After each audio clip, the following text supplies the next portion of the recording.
Hey guys, Joe at Small Home Off Grid Prepping.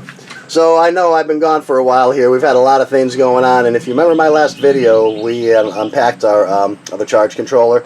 That really didn't work out too good. I wasn't too happy. It was a great PWM, but was not a true MPPT. So I ended up going with two Renogys over here. I split my system up into two systems. This is a 40 amp over here, and we have a 40 amp over here. So I'm going to go through this and show you guys how all this is working. We put the breakers in over here, and like I said, this is separated into two systems. They're 4 panels each. Instead of going with one 80 amp charger, I decided to go this way. So you see my batteries are completely charged here. We're looking at 13.8. Down here, we have a fairly sunny day today, but I'm completely charged. You see these are both in float stage, which means the top light over there is flashing. These things really work great. I love these things. I've been through, 3 charge controllers trying to find the right one, and this is it. I'm not affiliated with Renogy. I don't sell their products or anything like that, but I am promoting them today because I'm quite happy with this setup here. So I'm going to go start everything up, and let's show you what this thing's doing. Alright, so I haven't turned anything on yet, but first I'm going to put this right over to power saver off. Power saver on, I'll explain to you guys down the road. That's great for like a transfer switch. Eventually I'm going to put a transfer switch in and put a couple circuits, my refrigerator, security system, stuff like that. That way if I'm not home, the power goes off, my refrigerator will come on. That's when I would put this thing over to power saver here. It'll be in standby as long as the regular power is on, and as soon as the regular power goes off, it will start back up. And power my refrigerator, everything I have in that transfer panel. But for now, I'm going to put this right over to power off over here. Power saver off, and let's see. So you started putting a load on it, so the charge controller is starting to go up right now. Now we're up to 15 amps over here, 16 amps. Okay, but keep in mind this is only one charge controller working right now. So let's take a quick look what we are pulling. Okay, so as you see here, the house load that's going on right now, I'm pulling 21, about a little over 21.45 amps right over here. That is what's being pulled off of my house. Okay, so let's take a look at what we're actually putting back into the batteries. Okay, so this is what the charger is actually putting back in the batteries. As you see up over here, this one is putting 16 amps in. Keep in mind, if you look here, we're still in float. We haven't gone into bulk yet. Same thing as I come up over here. Now let's change this and see what this one is actually pulling here. Okay, so that's what's coming off of our panels. We have almost 19 volts from the panels, and that's what this one is putting out. Okay, this one is putting out just over 2 amps, where this one is putting out 16 amps. Now these are wired to where this is my primary, and once it comes out of float and goes into bulk, these are going to balance out. But as for now, and I'll explain to you how I did that, if you notice, one is higher than the other, okay, and one of the wires where they connect coming down into here, this is the fuse right over here. Okay, it's an 8 amp fuse. Now you see the wire coming out of here connects right into here. It's only about 6 inches long, whereas this wire right here is 24 inches long. Okay, now what that means is when this is in float, this is going to take over as the primary, and this is based strictly on resistance. And you notice in some of my comments, people try to question bends in wires, lengths of wires, resistance, and this is a great example right here. Okay, because this is creating the resistance in this one over here. So this one is taking over as primary. It's putting out 16, where this one is only putting out 2. All right, so let's change that. Let's turn this one off. Now let's watch what happens to this one. This one's actually going to go higher than 16 because now this one's working completely by itself. All right, so now this one is taking over as the primary because I turned this one off over here. So this one was putting out 2 amps because of the resistance based in this wire right over here. Okay, this wire here is going to read the current from here and the current coming in from the battery over here, whereas this one is only going to read the current from the battery. It's not actually reading this one here. So now let's change this and let's see what happens. Let's turn that back off, or on I mean. And it'll take a minute to reset, but let's watch what happens when it resets. And when the batteries are fully charged like this, one of 2 things are going to happen. If the batteries are down, this one will take over. If the batteries are fully charged the way they are, that may or may not happen. This one might start putting the lower one out. However, like I said, when the battery goes down, this one takes over as primary. Okay, so, yep, now you see exactly what happened here. It's coming up. And as this one comes up, this one goes back down. Okay, so like I said, that is based strictly on the resistance, the way I wired this thing up over here. So if you're somebody who wants to say that you can bend wires and you can, you know, do stuff like that, make 2 different wires, 2 different lanes. Well, I'm going to tell you now, you can't. It does not take very, very much to create a little bit of resistance in these things, but resistance, you know, it could be a good thing. It could work with you. Now, you see here, we've come out of float, and we're in bulk. So now we're pulling 15.6 here, and we're pulling 16 on this one over here. So when we come down to here, here you go. So now my solar system is putting out 34.45. We came out of float. Now we're in bulk charge, and now we're going to be putting out, like I said, that 34.35. Now let's take a quick look, though, at what the house is pulling.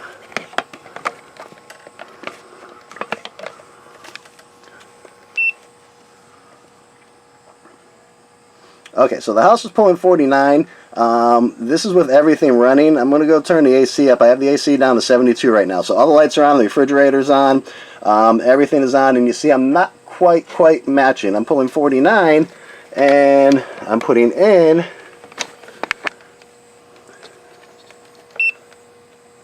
35. All right, so I'm using 14 amps more, okay, than what I'm actually putting in right now, and it is a semi-cloudy day. This is a 66 amp charging system, so in perfect sun, this will work perfect, but let's go put the AC up. Let's adjust it, because like I said, I adjust my loads, I adjust everything here. So let's go see what happens when we put the AC up to 78. Okay, so now the AC is set at 78. You know, I'm kind of spoiled. I like it cold. We keep it down around 72 during the day. At night, it goes down to 69. But if I'm in an off-grid situation, I have no power. 78, it's over close to 100 degrees out here. We're in the 90s right now here in Florida. 78 is very, very cool, very, very comfortable. And you see how low this has gone by putting this to 78. And now let's take another look at what we're actually putting in. Okay, so yeah, now you see we're putting in 33.8 amps, all right? So we're putting in a little more than 10 amps more than what we're consuming. So right now we're basically holding these batteries are going to be sitting at full charge, and I can run all day long like this, because like you see I'm putting in about 31 amps. There's a cloud, I think, right now about to covering up a cloud a little bit. But this will also adjust itself based on the load as well. It's going to stay just above it to make sure the batteries stay maintained. But let's see again what we're pulling here. Alright, so yeah, we're pulling 20 amps, and like I said, we were what, 33, 34 amps before, so we're pulling about 12, 13, we're putting in about 12 or 13 amps more than what we're actually consuming right now. That is a good charge controller. Like I said, the other one I had a problem with, no matter what my amperage was pulling, it was great as a PWM. Okay, now PWM will maintain your voltage slightly above what your actual voltage in your batteries is, so it's charging it. The problem is when I was running on a load like I'm running right now, it just wasn't putting it out. I mean, I'm consuming 23 right now, and I'm putting in 29.9, so I'm still putting in about 6 to 7 amps more than what I'm actually using, so I'm charging my batteries. The other one wouldn't. The other one would not do that. The other one, like I said, it was nice. I liked it. As far as the PWM goes, it was great. The problem with it was, like I said, is when I put a load on it, it would just basically run it down. It charges the batteries quick after that, but as you see here now, I'm producing power, okay? I'm using all the power I need to run my house. The lights are on. I put the AC up to 78. My wife is sitting at the computer working on some videos right now and stuff like that, but, you know, refrigerator's on, everything's running, so we're using everything that we need to use right now. If I want to be spoiled, like I said, I can put my AC down to 72, and the amperage will go up quite a bit. You guys saw that. I think we're in the 50s when the AC was set at 72 degrees. But like I said, now it's up at 78, well more comfortable, you know, plenty comfortable in the house and all that. And you see here, I'm just putting out the voltage here. What's nice too about separating these here is you see this one here, the sun will hit them a little bit different. But when I'm in, well, you see this one's flashing. These batteries are still very charged. This one's still in float mode right over here, where this one over here is actually in bulk, okay? So if I were to turn this one off again over here, this one should start going up and should jump into bulk eventually.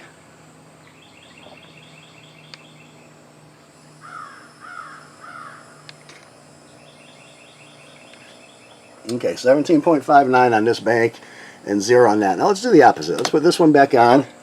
And let's put this one off. Okay, so that was 17.9. Now let's see what we jump up to on this one over here.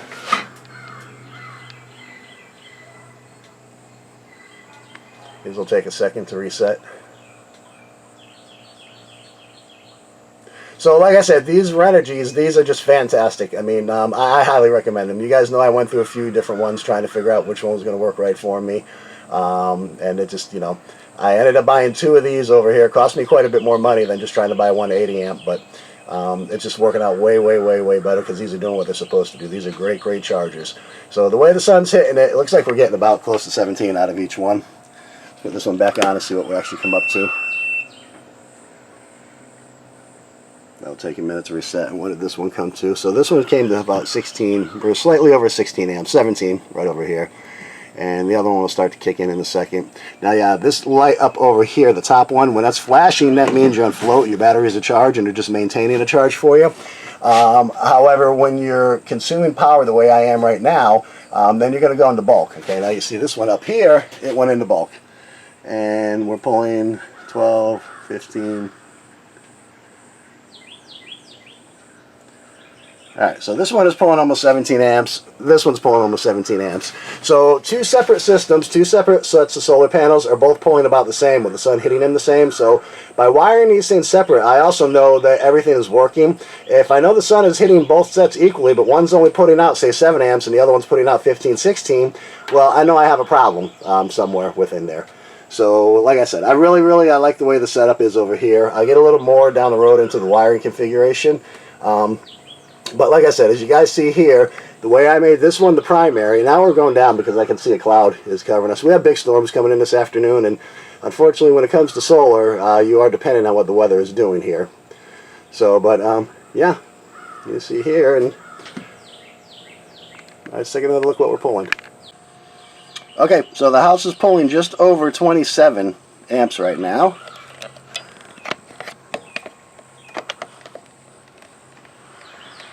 And I'm putting in 34 amps back into here. So this thing's charging. As you see, like I said, I am consuming less than what I'm putting in. I'm putting in more than what I'm actually consuming here. So this would run all day long like this. This will give me power as long as the sun is like this, which here in Florida, it a lot of times is. We have clouds come through here and there, but yeah, like I said, this thing is putting out, so the other one again wouldn't do that. The other one would be running me down. Right now, where this is putting out 33 amps, the most I could get out of that one was about 12 or 13 amps. I mean, it just, no matter what I did, no matter what, it didn't matter. So, like I said, these two are doing exactly what they're supposed to do.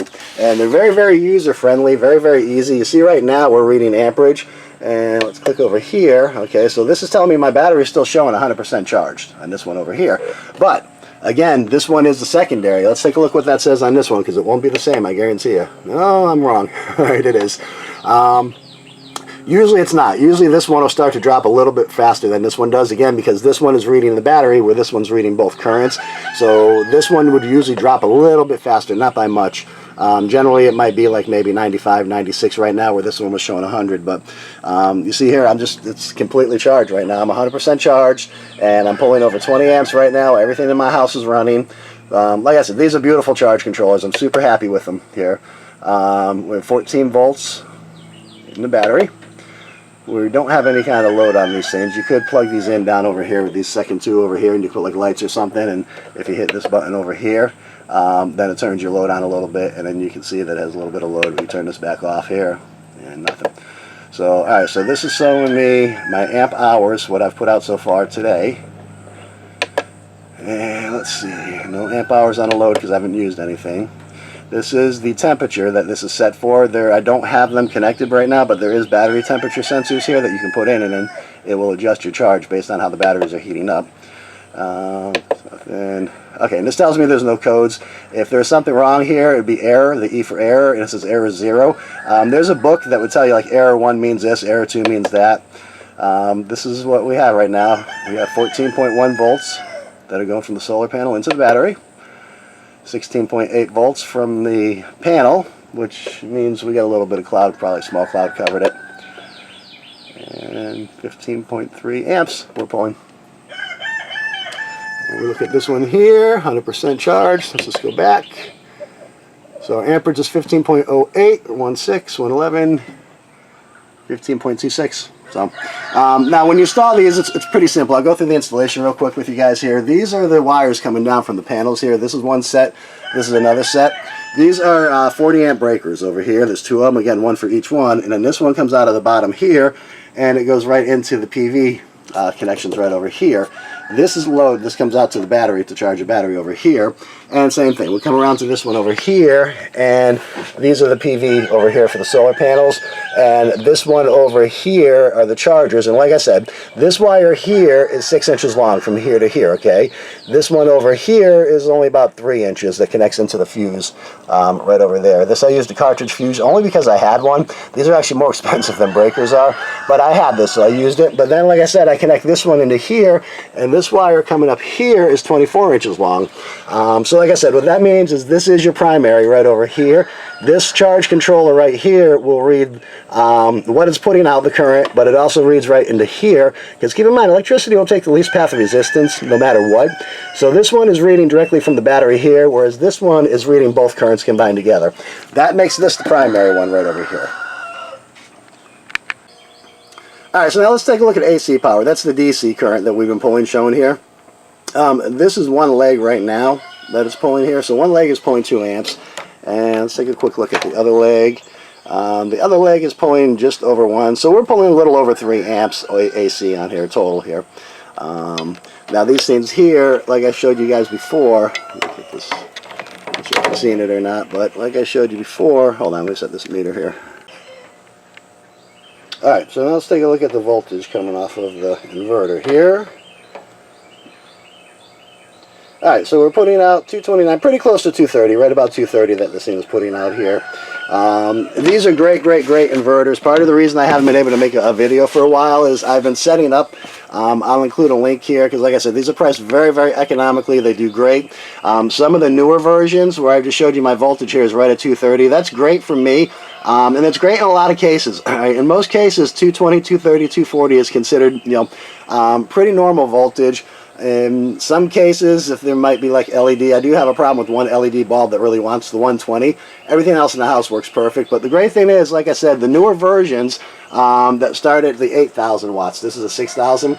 The newer versions actually have adjustable voltage on them. They're fantastic. You can adjust the voltage. I believe it's from 210 to 240 for split phase power. And if you just want to use single phase, you can go from 105 up to 135, I believe it is.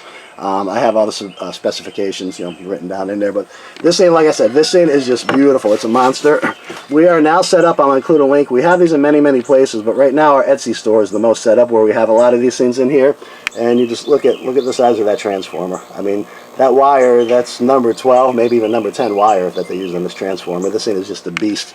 And like I said, I've run this thing for quite a long time now. I've had this thing working in my house for probably at least a month and a half. I run it daily here, and I mean, this thing is just working fantastic. As you see, the fan hasn't even come on now because it hasn't put that much of a load on it. As we have this bank 14.4, this bank 11. So that means we're putting out around 25 amps right now. So like I said, we have these on our Etsy. What's great about some of the newer ones too, you don't actually have to have solar. Don't remember if the 8,000 watt has this. I want to say it does. I'd have to double check, but it's on our site, on our Etsy store.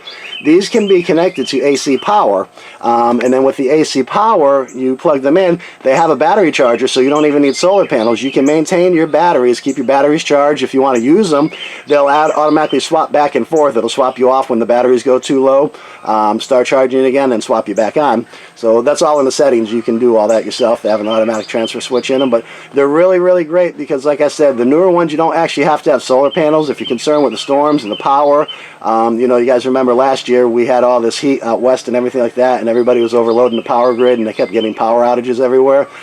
These things are just great for that. And like I said, you can have your batteries charged all the time, and when your power goes out, you can connect your inverter to it and just really turn it on. And, you guys have power. Your refrigerator's back on. If you have a refrigerator that's, an air conditioner that you can run off your batteries. But I'll tell you, when you're setting up solar, if you guys take a look at our website too, we have a lot of great inverter air conditioners that are just made for solar. And they get big. They go up to 5 tons. Doesn't really matter what size unit you guys have in your house. We have one for it. And the electrical consumption is like a third. But the big thing is they have no start. The motors actually stay very slowly spinning. So when they do start up, they just gradually speed up, and that takes such a load off of a system like this here. So they're really great units, and a lot of times, instead of making your solar so big that you want to run that big size air conditioner you have in your house with a huge start mode, you'll actually find that it's a lot cheaper just to change that air conditioner and have one that's going to burn even normal times of the year way less electric. But then when you want to use solar, you want to use an inverter charger, you know, that's just charging your batteries so you can run your air conditioner, you'll find it to be a lot cheaper and a lot more beneficial for you in the long run to do that. So you can take a look at our website. You know, like I said, we're affiliated with Pioneer Air Conditioning. They're just great air conditioners. These ones over here, these power inverters, will include a link to our Etsy site. They're priced extremely economical, and like I said, I'm thrilled with this. Down the road, I might actually just buy another one and keep this as a spare, an emergency one if I ever need it. You know, if we have an off-grid situation here, SHTF ever hits, whatever. And I might go to the 8,000 because I don't need the extra wattage. This is way more than I use as it is. I don't think I pass 1,000 on this one here. But like I said, I do like the adjustable voltage, even though I don't need it. I like the option to have it. It's like I said, a lot of my things here, my refrigerator is 115 volts, my pool pump is 115 volts, my TV is 115 volts, my air conditioner is 230, so I'm right on the money with this putting out 230. And like I said, 230 in place of 240 will almost never have any kind of problem whatsoever. These are 60 hertz, so they are set up for American appliances here. So like I said, they're real great. We're going to include the link you know, to our Etsy store so you guys can take a look at these. We have a lot more. We have the 6,000 here, we have the 8,000, the 10,000, 15,000. These are just super fantastic. So I'm going to get into another one on that. Really didn't plan on talking about the inverters too much today. I was more on the charge controllers here. So so this is what we got, guys. I put in Renogy charge controllers, and you just see, I mean, you see what they're doing here. Right now I'm putting out 10.3 amps on one side of my solar. I am putting out 14.09 on the other side of the solar. So combined together, that's about 25 amps, right? And let's just see what we have here. Alright, so 25 amps going in, and you're right about 17 coming out. So that's what, 7 amps. So I'm putting in 7 amps more than I'm actually using. And let's take a look at what our battery chart says here. Alright, so yeah, you guys see the entire time I've been sitting here talking to you, we've been running everything in the house, the lights, the TV, all the lights are on in the house right now. The only thing is the AC is turned up to 78 degrees instead of the 72 we keep it at. And as you see here, the entire time I've been talking to you, I'm still 100% charged. And let's just see here. We're still 100% charged. So we're running our solar on the entire house right now, and I ain't consuming no electric whatsoever. So, like I said, guys, I'm going to get into the power inverters a lot more. We're going to break down in the next video. I know I've been gone for a while here, but like I said, I had an issue with the charge controllers. It is spring, so now everything, you know, now everything around the property is, you know, taking me more time. I had to get the pool back in shape for summer, so we're ready to go swimming here, and our gardens are going crazy. I'll be putting pictures on our Facebook and stuff like that with the gardens, but like I said, guys, I'm back. I got things kind of straightened up here. We spent a lot of time setting up our sites and putting together a deal with this company over here so we can market and sell these products, and we're marketing and selling them directly. We're not affiliated. So you guys will be dealing directly with us. If you choose to buy something like this, you get free lifetime technical support. I mean, I'm simply at an email away. If you guys purchase anything from our site, send me an email, notify me through the site that you did, and I will send you a personal email. So if you guys have any issues, you have any questions, you'll be able to get you know, get a hold of me directly. So like I said, guys, we will be doing a lot more on this here, but yeah, look at the transformer. That thing is a beast. So alright, guys, yeah, that's it. You guys have a great day, and like I said, my next video here, now that everything's in, charge controllers are working good, and everything's, you know, up to snuff here, is going to basically be the whole system. I'm going to be running the whole thing. I'm going to break down wattages, amperages. I know you guys, I told you guys before that, so you guys like what you see here, you want to learn more about this, then like, subscribe, hit the notification button, and we'll be doing a lot more. So, alright, guys, have a great day. We'll see you on the next one.